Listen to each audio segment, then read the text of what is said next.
What's going on, everyone? Hello, Clara. Hello, Hi. Alvis. How are you guys? Well, good. Or I'm good. Been better days. You've been better? Is that Been what you better. said? Yes.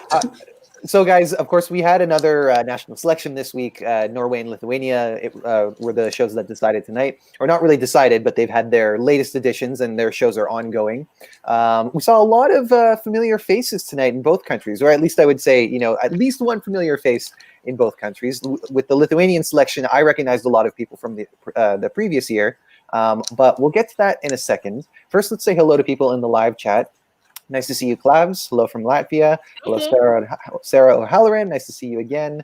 What's going on, Tommy Corbett? Mona Lisa. This comment. So what Tommy means is the national final, because France is going to be deciding next week. And I mean, I don't know if you're from France, but Mona Lisa implies something to do with France. Hello, Marcin. Nice to see you. What's going on, Serdian? Dizzy B. Can't wait for Eurovision this year. As with the rest of us, we're all looking forward to it after last year not really having a true show to look forward to. Hello to James Lewis. Nice to see you. Hello to Helium. Hello. We've got the main man in here. Andy. So let's start in Lithuania, because there was one returning act that everybody has been pretty excited to see. Tell me about it, Clara.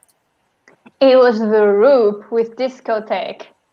They couldn't perform last year in Eurovision, obviously because of coronavirus. And they were the Latvian TV station was kind enough to invite them and give them a direct pre-qualification to the final of the national final, instead of taking part in the heats and getting them to qualify. And today they guest performed in the second heat. Yeah, and I mean, it's great that we got to see a live version. Some people might have seen that there was a music video that was released earlier this week, and we have a little bit of a clip of it. So let's take a look. So for those of you who don't know, when something comes over on the screen, I can still see everybody in little windows underneath, and everybody was dancing. So I think this is a song that's going to get people moving.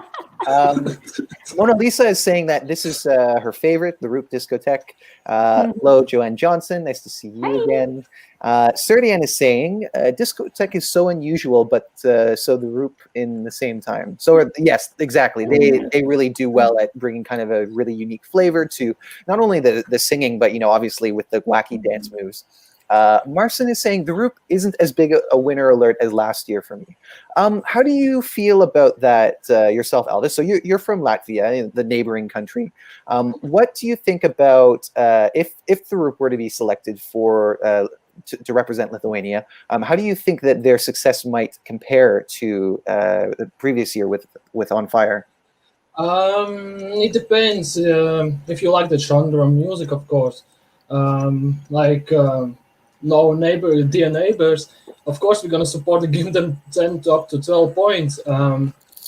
As the last years, compared to last years, it's much expecting more from the On Fire. We expect more from On Fire, and now expect even more from Discotheque. Basically, for me, it needed to 5 to 6 times to like it more.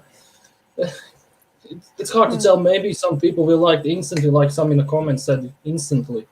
So it depends. For me, it's 5 to 6 times.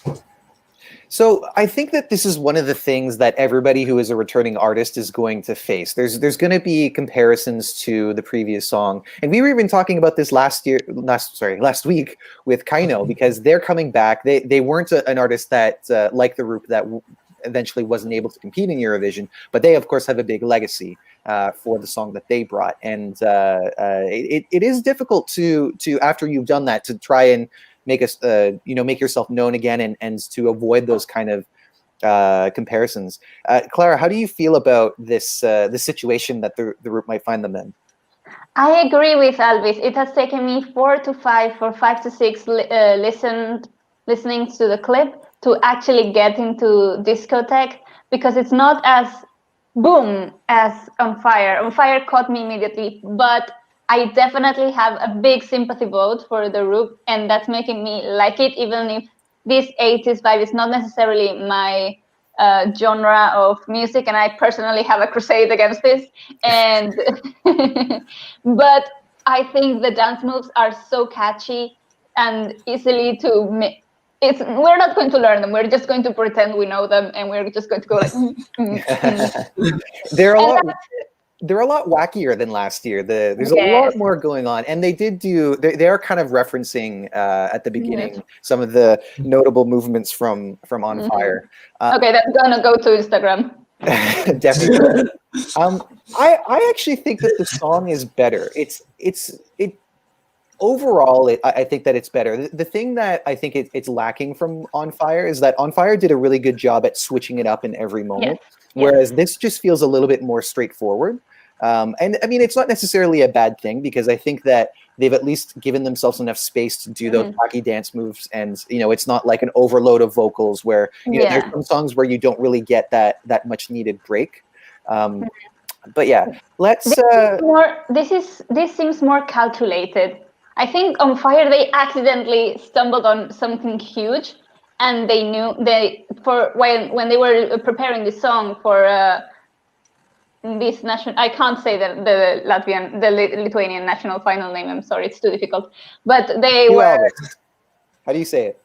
The Lithuanian one. Yeah. Pabandom iš naujo. Pabandom iš naujo. How do you expect me to say that? Anyway. You're welcome. Perfect. So it was more calculated for this kind of show. They already knew what elements they should bring, and the fashion is amazing. And I love that the singer is wearing high heels. Is he? Oh, I missed that. Yes. He's not wearing stilettos. He's not wearing stilettos. Let's just put it there. But they are high heels or high heel boots. I mean, the heel is, I guess, like this. Okay. But like it's not like a platform where it's just elevated, like the Spice Girls shoes. Yes. It doesn't have a platform on the toe area. It has like a heel on the. Just Google 80s boot. Basically, Google 80s boot, and then you'll know it. Right. Okay. I know what you're talking about. Maybe I have some in my closet that I can show. Let's see what you guys are saying in the chat. Francesca is saying, I agree with most of you in the chat. Discotheque is good, but not as much as On Fire. And then I saw there was a continuation of your comment. But still, I'd be happy if they would be selected to represent Lithuania. And I agree. I think I haven't seen all the songs in Lithuania. I mean, now they have all been performed. From what I saw, it looks like the best. Maybe not. Well, yes, it looks like the best to me. I don't know where I was going with that. Matthew Blackie, hello. Tommy is saying, I really like Discotheque a lot, and I think it's very on trend, as good as On Fire, but in different ways. And I think that's a good point as well, because we have to remember as well that the general public that will be watching Eurovision, most of them will not be as familiar with all of the songs from the returning artists from last year. So we kind of have to put that aside and realize that when the songs actually get voted on, they may not have that same level of scrutiny that the fans would have, who watch every year and or they know every detail of what's going on.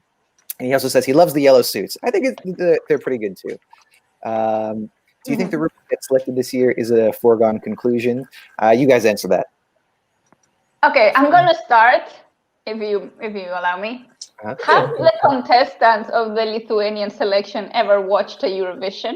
Because that would help a little bit. Okay, Alvis? There is definitely a competition. I'm not saying the Roop is front runner. People can choose to send the Roop again or choose another which might think it's better. It's up to public. We don't know. Yeah. Honestly, please go. No, I think that the quality was uneven. There were really good songs, like the Roop, and there were songs that were not right for the format.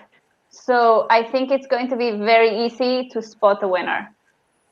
Well, let's talk a little bit about some of those other performances. Serdian is saying that his two other faves were Gabrielis and Gebrasy. I missed the pronunciation on that. Gabrielis is another returning act, and I know that there were a lot of people that really liked his song from last year, but he didn't actually make it all the way to the final. He made it to, like, I think the semifinals. And you were a fan of that as well, Alvis. Yes, it's because Lithuania always got the guts to sing. At least some artists have guts to sing in native language. In Latvia, we don't do that. Basically, we write the song in English and perform English and send English to Eurovision. In Lithuania, there are a bunch of songs that sing in Lithuania. Even Estonia does that. Estonia. But this song this year is in English, is it not? Yes. From Gabrielis. Yes. It's called My Guy. And I like that he sings about the guy. It's very refreshing. I'm not sure if he's gay or not. I don't think it matters. I just like that it's a guy singing about a guy. And you can interpret it as a romantic, you can interpret it as a platonic song, however you want. I just like that an Eastern European country is taking that step. Definitely. I think I really actually agree with, I think it was Serdan. I think this was one of the strongest performances. And he has a really pleasant voice. I can see this with Eurovision potential.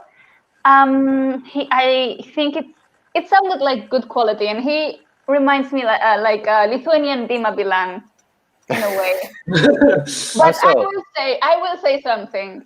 I hate his hat. Don't hate the bucket hat. Why? I'm a little bit of a hater today, but I can't. I hate his hat, and but not on him, on every youngster I've ever seen it on. I may be an old lady at this point. I don't get this trend, I'm sorry. But the song, the performance overall was great. We'll let you know if we find you yelling at clouds or something. What else do you guys say? Oh, so most of the comments are about Discotheque. Jessica's saying, I love Discotheque. It's such a bop.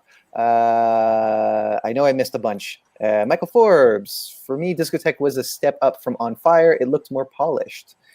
Yeah, I think that's what I recognize as it being better. Like, again, I do kind of miss that not knowing what to expect factor from On Fire, but I think the song this year has a bit more of a radio appeal than On Fire did, which isn't to say that On Fire didn't have any, but it's one of those things that I guess works a little bit better.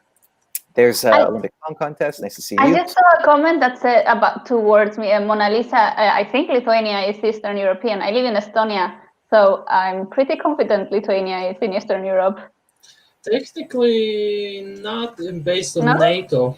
NATO actually says that we are northern. You're northern? Do you feel northern, Alvis? Whatever. I don't care. Basically, call me Eastern. Well, Mona Lisa, then I've learned something today. Thank you for bringing it to my attention. I don't know. But also, I thought that, like, you don't necessarily have to be exclusively northern. You can be Eastern as well, right? Like, because northern. Even the Nordic countries we consider still kind of West. Like they have like a Western mentality. I have to put my quote fingers really close because of the framing. But anyway, enough about geography. Yes, I have a last remark about Gabrielus, which I wrote down. He is the kind of guy that your mother warns you about. Again. Because of his hat, right? And his face and the way he was posing for the camera. I see. Okay. Is there any other remarkable acts from Lithuania? There was one early on that was really kind of it had a really cool song. I remember, Clara, you saying that you weren't really confident in its execution. Yes, it was Cosmic Bride, Solitary Star. I think the overall idea was good. The overall concept was very well thought out. It was just the execution and the performance that didn't feel complete or that it needed polishing. And then our friend Marcin, who's from Poland, said, I can do this. I see. Any other highlights for you, Alvis?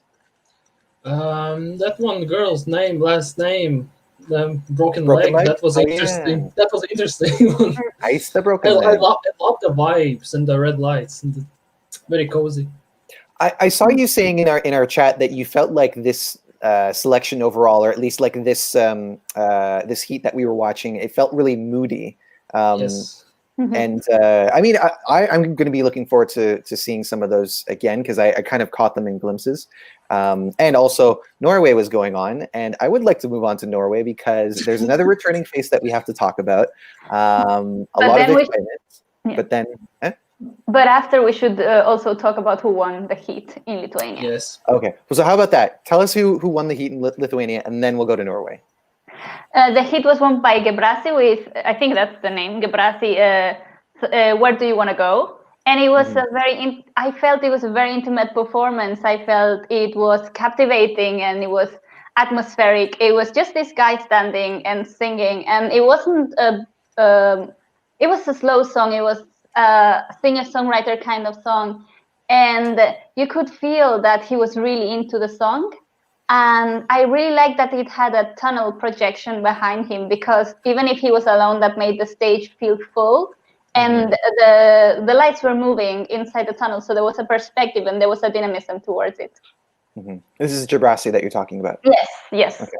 Your thoughts on Gebrasy, Alvis? Very soothing for my ears. Basically, if I were in Lithuania, only performance I would love to send a vote. Basically, I think it's enough competitive song against the Roop. But if people are behind it, and I want to see in the future what from that artist, what he might do after all this. Okay, now let's move on to Norway. Now that we've gotten that out of the way. Of course, we're going to be looking forward to the semifinal for Lithuania next week. So we will see all of the acts that advance from Heat 1 and Heat 2 in that one. The Roop is only in the final, right? Yes. So, but next week is the final. So technically, we will also see the Roop. I thought it was the semifinal.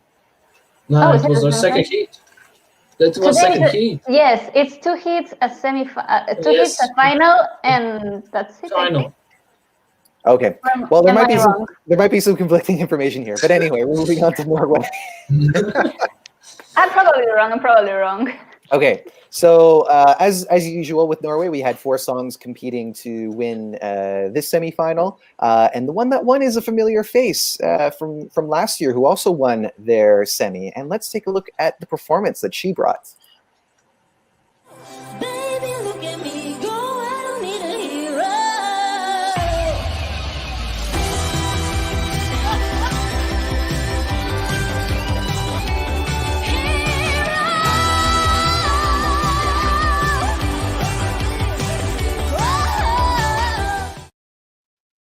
All right, there we go. So speaking of 80s, as Clara mentioned already, that one's just full on, like, you know, using so much, not only in the music that resembles the 80s, but a very clear reference to Flashdance.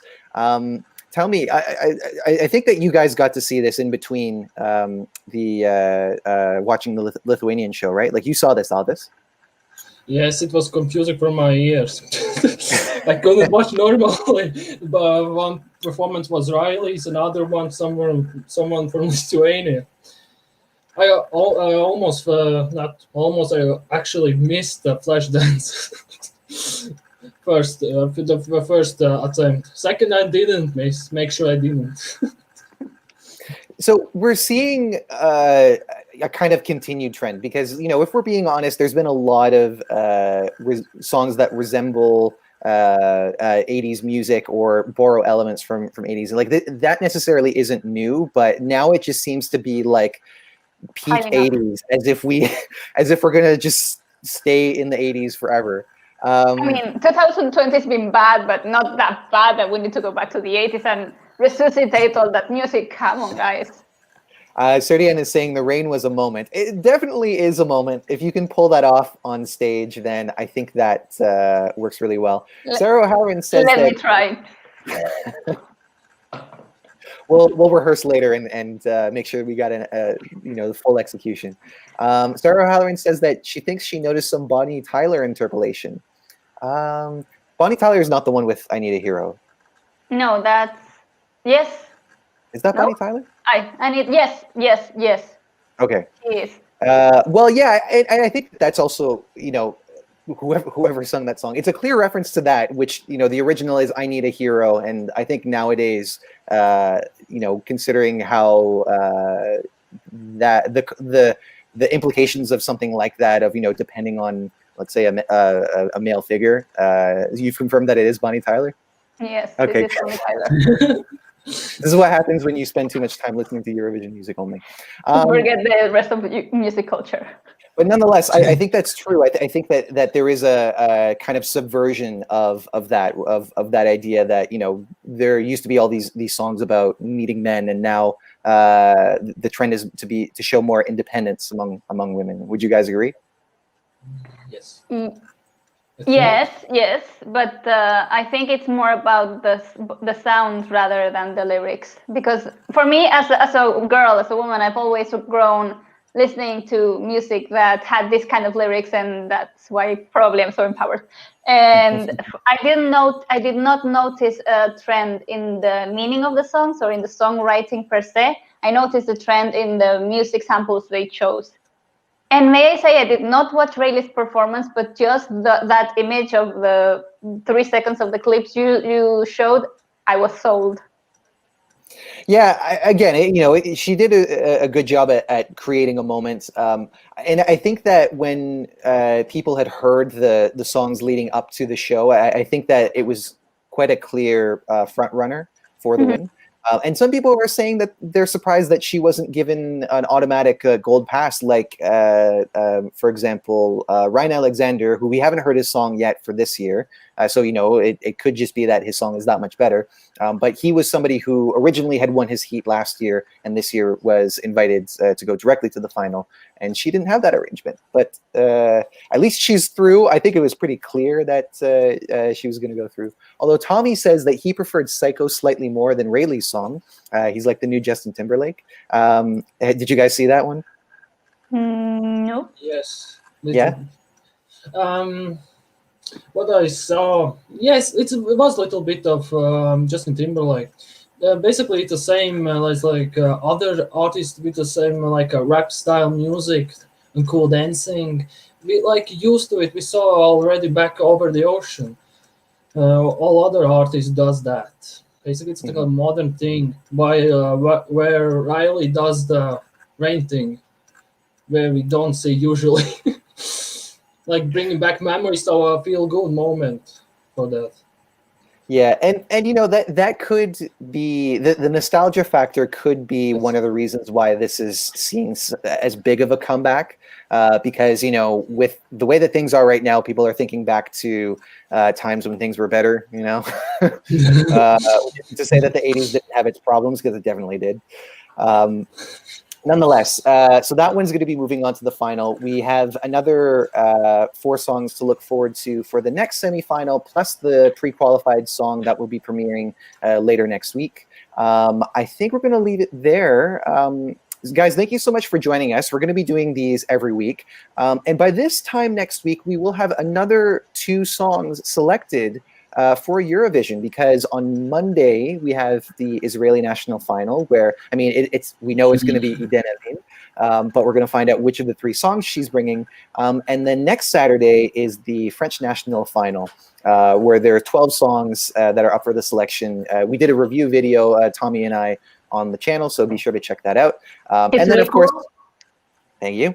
And of course, there's going to be more news from Norway and Lithuania, so we hope you guys join us for that. Don't forget to subscribe to Eurovoxx so that you don't miss any of the videos. We've also done some interviews with some of the French artists. Andy talked to Andrea Mad and Terence James, so those have gone up recently, and be sure to check those out. We also have interviews with Estonian artists like Laura. Yes. No, Laura Polvere, but she's competing from Finland. Polly has interviewed Viralt and Egert Milder. So a lot of juicy interviews on Eurovoxx YouTube channel. And we'll try to get some more for you guys. Don't forget to like this video, subscribe to Eurovoxx, reach out to us on social media, Facebook, Twitter, and Instagram. Our website is eurovoxx.tv, and we will see you on the next video. Take care, guys. Bye.